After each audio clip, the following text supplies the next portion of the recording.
কোটি টাকার প্রেম এই মুভিটি দেখতে হলে আমার চ্যানেলটিতে লাইক এবং সাবস্ক্রাইব করে পাশের বেল আইকনটি বাজিয়ে দিন। হ্যালো বন্ধুরা, তোমরা সবাই কেমন আছো? সো বন্ধুরা, আজকে আমি তোমাদের মাঝে কোটি টাকার প্রেম এই মুভিটি নিয়ে এসেছি এবং এই মুভিটি আজকে আমি রিভিউ এক্সপ্লেইন করব। সো বন্ধুরা, ভিডিওটি কেটে কেটে কিংবা স্কিপ করে না দেখে ভিডিওটি সম্পূর্ণভাবে দেখতে থাকো।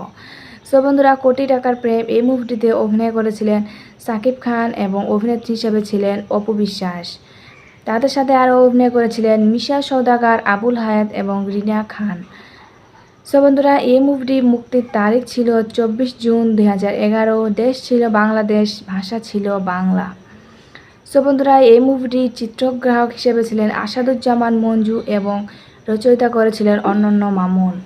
সো বন্ধুরা, আশা করি আমার ভিডিওটি তোমাদের প্রত্যেকের অনেক অনেক ভালো লাগছে এবং আমার পরবর্তী ভিডিও পাওয়ার জন্য আমার বন্ধু হয়ে অবশ্যই চ্যানেলটিতে লাইক এবং সাবস্ক্রাইব করে পাশে থাকবেন। ভালো থাকবেন, সুস্থ থাকবেন, ধন্যবাদ।